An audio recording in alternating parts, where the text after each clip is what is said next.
The bell above Patriot Tactical's door chimed at 14:37 hours. Mitch Daniels still thought in military time after 20 years in the Marines and another 15 running his gun shop. He glanced up from cleaning a Remington 700, noting the young woman who entered. Petite, maybe late 20s, wearing jeans and a Virginia Tech hoodie. Not his usual customer.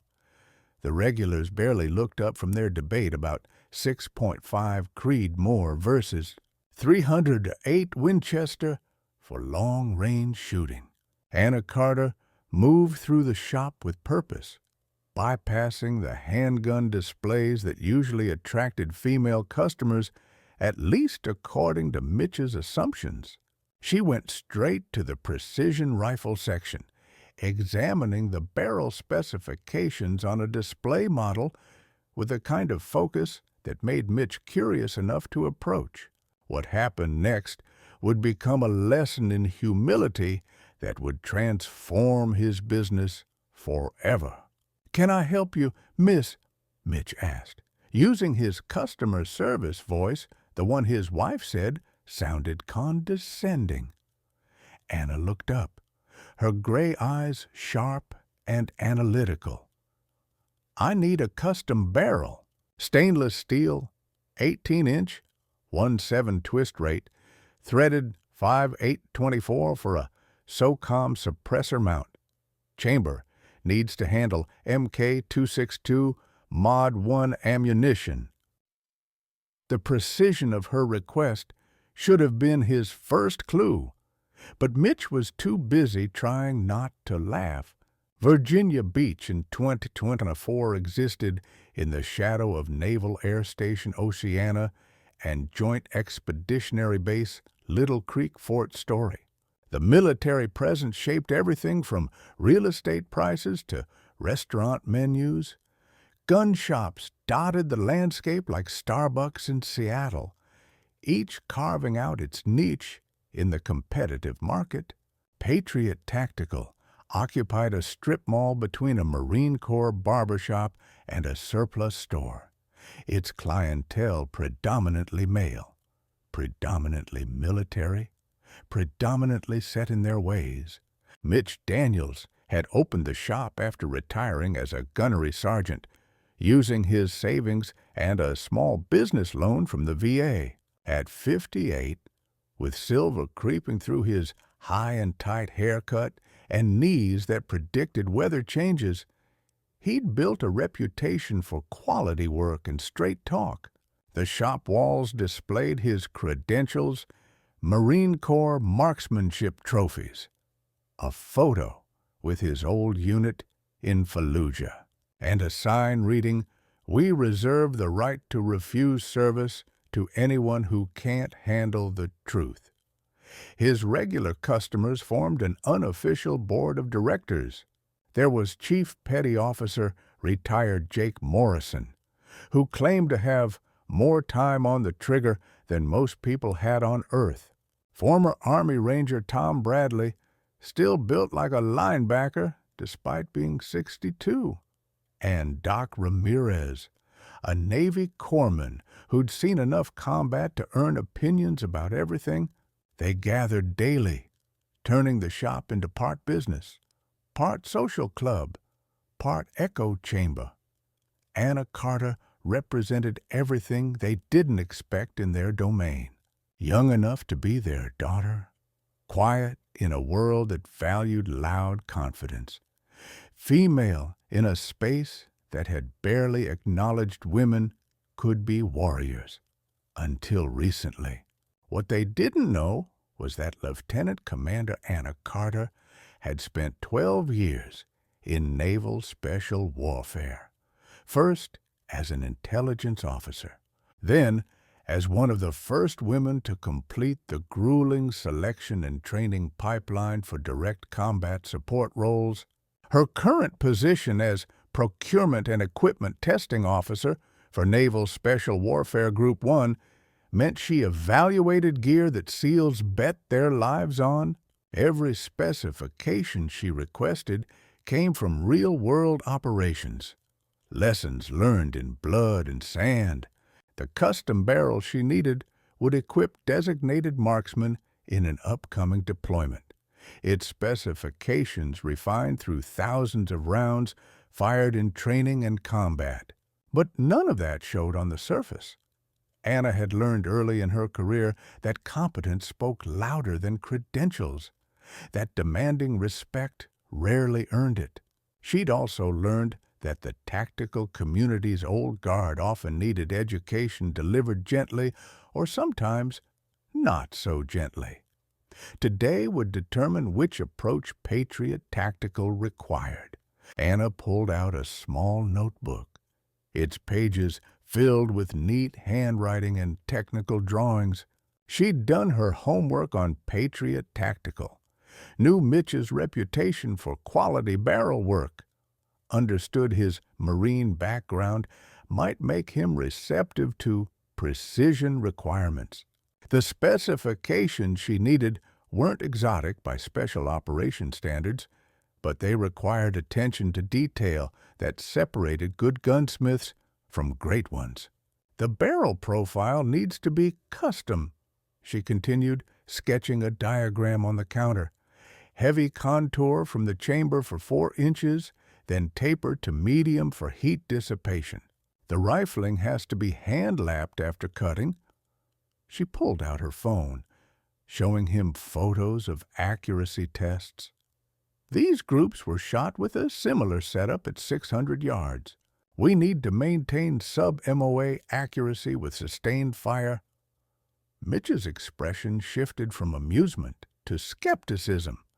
Behind him, the peanut gallery had begun to take notice.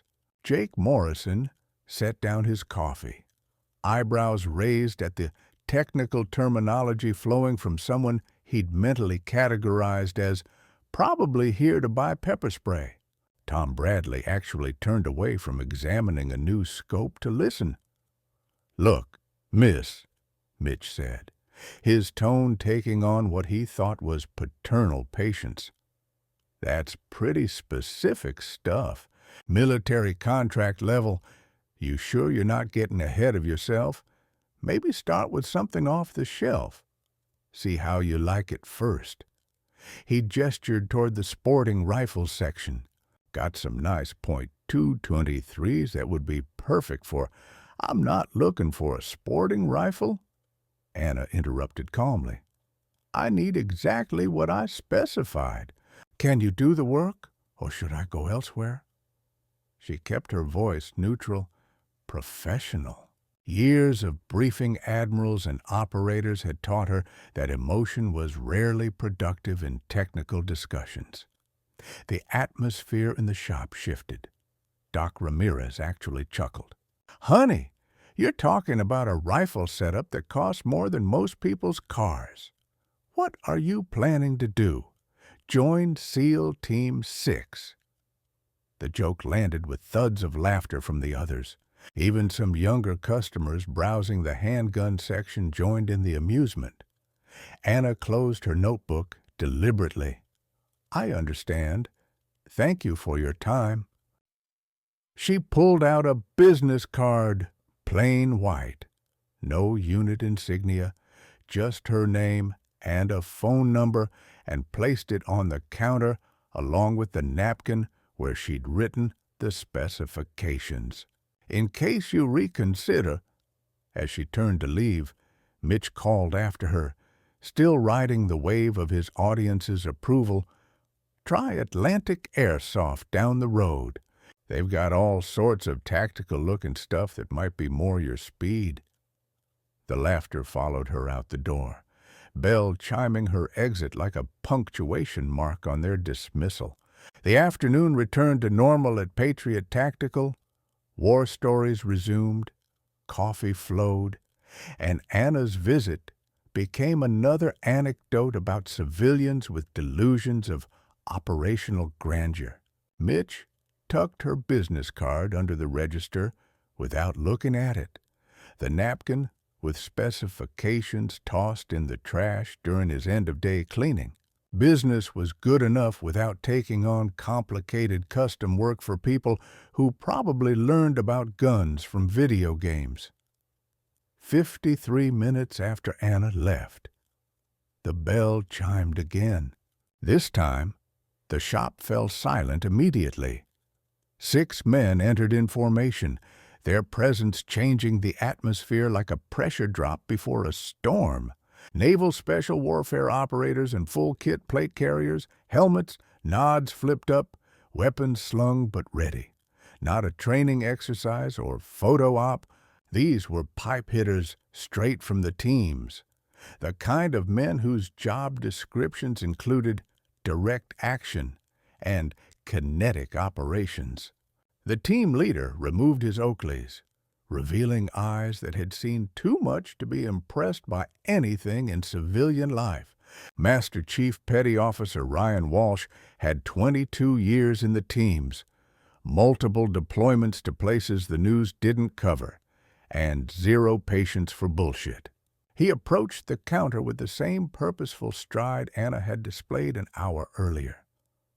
"Gentlemen," Walsh said, his voice carrying the quiet authority of someone who never needed to raise it, "I need to place an equipment order, custom barrel work." He pulled out a tablet, swiping to technical specifications that made Mitch's mouth go dry. They were identical, down to the decimal point to what Anna had requested. That's interesting," Mitch stammered, his mind racing. "We just had someone asking about similar specs." He tried to keep his voice steady, professional, but the weight of 6 operators' attention made the shop feel smaller. Walsh's expression didn't change, but something in his eyes sharpened. Young woman, about 5'6", athletic build, probably wearing civilian clothes. When Mitch nodded, Walsh turned to his team. "Told you she'd try the old-fashioned way first." The implications hit Mitch like a rifle butt to the chest. His eyes darted to the register where he'd carelessly tossed Anna's card. Jake Morrison had gone pale, coffee cup frozen halfway to his lips. Tom Bradley studied his boots with sudden intensity. Doc Ramirez looked like he wanted to disappear into the ammunition shelves. "That was Lieutenant Commander Carter," Walsh continued, his tone conversational but somehow more damning for its casualness. "She runs procurement for Group 1, decides what gear we trust our lives to downrange." He paused, letting the weight of that sink in. "She wanted to give local businesses a shot at our contracts. Support the community. You know, guess that's not happening here." The silence stretched like a garrote wire. Mitch's throat worked, but no words came. 20 years in the Corps, 15 years in business, and he'd never felt smaller than in that moment. Surrounded by the best warriors America produced, knowing he'd dismissed one of their own based on nothing but prejudice and assumptions. Walsh picked up the napkin from the trash, Anna's precise handwriting still visible. "See this?" He held it up for the shop to see. "These specs came from our last deployment. Lost a good man because his rifle couldn't maintain accuracy in sustained firefights. Lieutenant Commander Carter spent 3 months analyzing the failure, designing improvements. This barrel design could save lives." The weight of the revelation crushed down on Mitch. This wasn't about hurt feelings or political correctness. He'd potentially cost American operators their lives because he couldn't see past his assumptions. The photo on the wall of his old unit in Fallujah seemed to stare at him with accusation. How many times had gear failures nearly cost him or his Marines? "We'll take our business elsewhere," Walsh said. Turning to leave, his team followed without a word, their silence more damning than any rebuke. At the door, Walsh paused. "You know what's funny? Carter defended you, said you did good work, just needed to evolve with the times. Guess she saw something we didn't." The bell chimed their exit, leaving behind a vacuum that seemed to suck the oxygen from the room.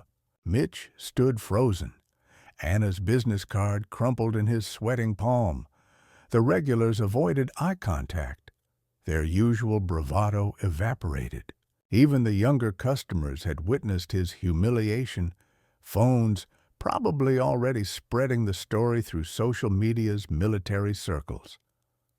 "Jesus Christ, Mitch," Jake Morrison finally whispered. "What did we just do?" The question hung in the air like cordite. They'd all participated, all laughed, all reinforced the atmosphere that made Anna unwelcome. Doc Ramirez was the first to leave, mumbling about an appointment. Tom Bradley followed, suddenly remembering errands within minutes. Patriot Tactical stood empty, except for Mitch and the weight of his failure. He sat heavily on a stool behind the counter, smoothing out Anna's card with shaking hands. "Lieutenant Commander Anna Carter, USN. No unit designation, no bragging, just a name and number." The specifications on the napkin blurred as his eyes watered from shame, from recognition, from the crushing realization that he'd become exactly the kind of person he'd once fought against.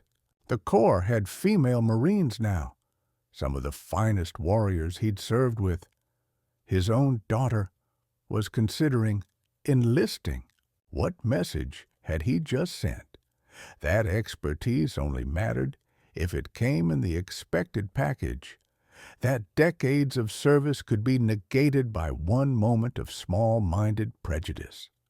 He thought about calling the number, but what would he say? "Sorry I was an ass. Please give me another chance." Every excuse sounded hollow. Anna had approached him professionally, respectfully, with legitimate needs and the budget to match. He'd responded with mockery and dismissal, playing to an audience of his own making. The shop felt different now, tainted. The wall of fame photos with operators, letters of commendation from units he'd equipped seemed like accusations. How many contracts had he lost? How many warriors had gone elsewhere because he'd created an environment that welcomed only those who looked like him? As darkness fell over Virginia Beach, Mitch remained in his shop, surrounded by the tools of his trade but feeling more distant from his community than ever. The gun shop that had been his pride now felt like a monument to his failures. Outside, the military community continued its mission. But Patriot Tactical had just removed itself from that brotherhood through its own short-sighted arrogance. Mitch didn't sleep that night.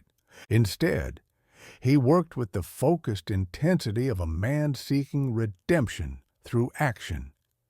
He pulled Anna's specifications from the trash, studying them with new eyes.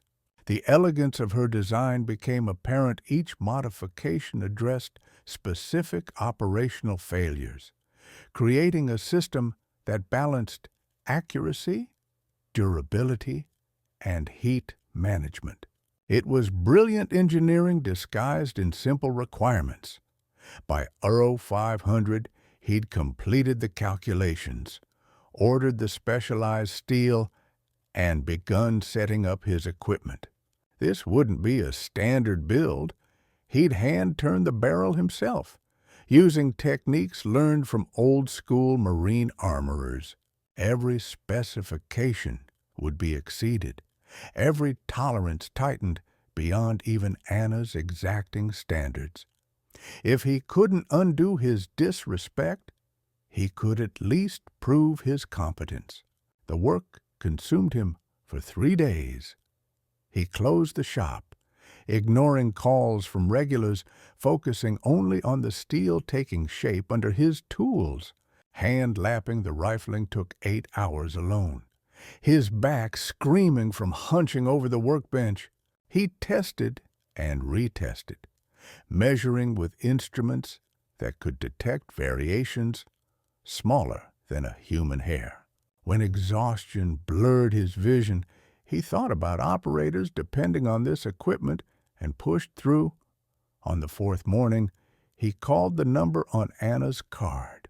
She answered on the 2nd ring, her voice neutral. "Lieutenant Commander Carter." "Ma'am, this is Mitch Daniels from Patriot Tactical. I owe you an apology. A real one, not excuses." He took a breath, 20 years of Marine bearing finally serving its purpose. "I failed to show you the respect you deserved, both as a customer and as a naval officer. I let my prejudices override my professionalism, and I'm deeply sorry."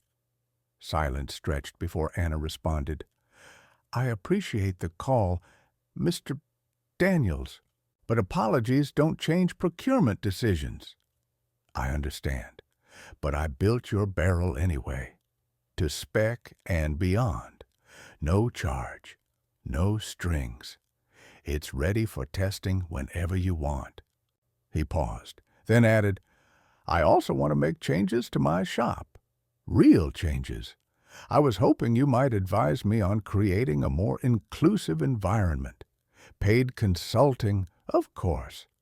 This time the silence felt different, thoughtful rather than dismissive. "Why?" Anna asked simply. Mitch looked at his reflection in the shop window, seeing an older man who'd almost let his best qualities be poisoned by his worst assumptions. "Because I have a daughter who wants to serve. Because the Corps I loved is evolving, and I got left behind. Because warriors come in all packages, and I dishonored that truth. Take the barrel, test it. If it meets your standards, maybe we can talk about the rest." 3 hours later, Anna arrived with a small testing team.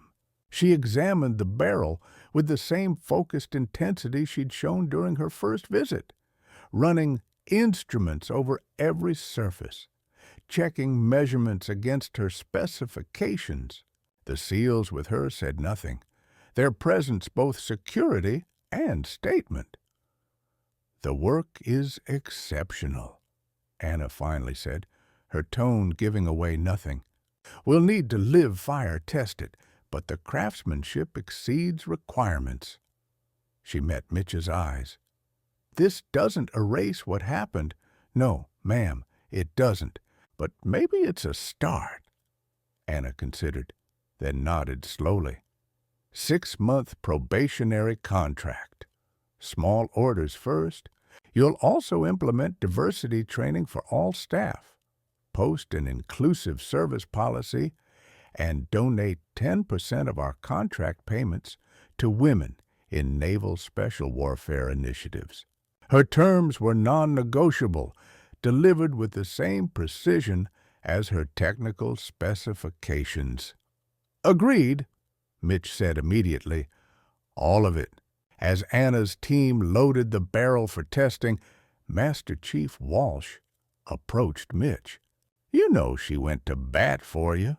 Told command you deserved a second chance, that good people sometimes need wake-up calls." He paused. "Don't make her regret it." "I won't," Mitch promised, meaning it with every fiber of his being. 6 months later, Patriot Tactical looked the same from the outside, but had transformed within. The old boys' club atmosphere had evolved into something more welcoming, but no less professional. New faces mixed with old female veterans, younger operators, military spouses with their own expertise. The coffee pot still gurgled, stories still flew, but the audience had expanded beyond a single demographic. Anna's barrel design had performed flawlessly in testing, leading to a full contract that kept Mitch's shop busy with precision work.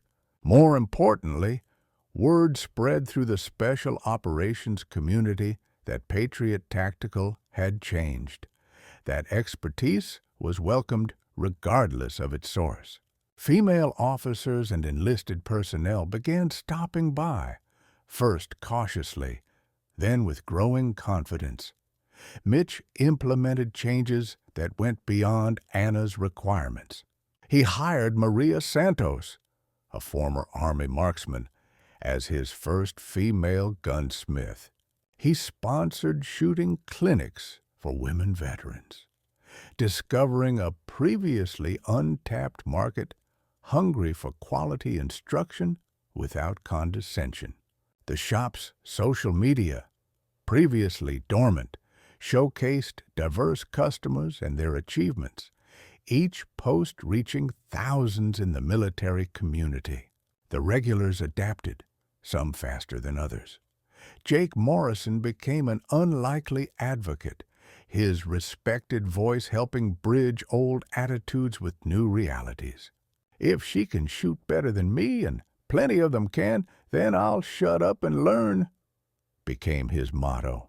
Tom Bradley discovered that teaching fundamentals to new shooters, regardless of gender, rekindled his passion for marksmanship. Doc Ramirez started a monthly medical equipment seminar that drew corpsmen and medics from across the services. Anna visited monthly, initially for contract oversight, later as something approaching a colleague. She never became chatty or familiar, that wasn't her style, but mutual respect grew into professional partnership. Her feedback improved Mitch's work. His craftsmanship enhanced her designs. Together, they developed innovations that saved lives in places neither could discuss. "You've changed," Anna observed during one visit, watching Mitch patiently explain ballistics to a young female Marine. "Had a good teacher," he replied, "even if the lesson was painful." The transformation rippled beyond the shop. Other businesses in the strip mall noticed Patriot Tactical's increased traffic and diverse clientele. The barbershop started offering women's military cuts. The surplus store expanded its inventory to include properly sized gear for all body types. What had been an exclusively male space evolved into something more representative of the modern military. Mitch's daughter enlisted 2 years later, choosing Navy over Marines to her father's mock dismay. At her boot camp graduation, she introduced him to her division's honor graduate, a young woman who reminded him painfully of Anna's first visit to his shop. "Dad's got the best gun shop in Virginia Beach," his daughter bragged. "He'll take care of you." Later, alone in his shop after closing, Mitch often reflected on that pivotal day. Anna's business card, now framed behind the register, served as a daily reminder. Next to it hung a new sign, "Expertise has no gender. Excellence is our only standard." The words had become more than a slogan. They were a promise, a penance, and a path forward. The special operations community is small, its memory long. Stories of Patriot Tactical's transformation became legend, told in team rooms and training facilities. How a crusty old Marine learned new tricks, how a quiet naval officer taught through example rather than confrontation, how a moment of humiliation became a catalyst for growth. Anna never spoke publicly about the incident, maintaining the quiet professionalism that defined her career, but those who knew watched her procurement choices, noting how she balanced performance with principle, how she gave second chances to those who earned them.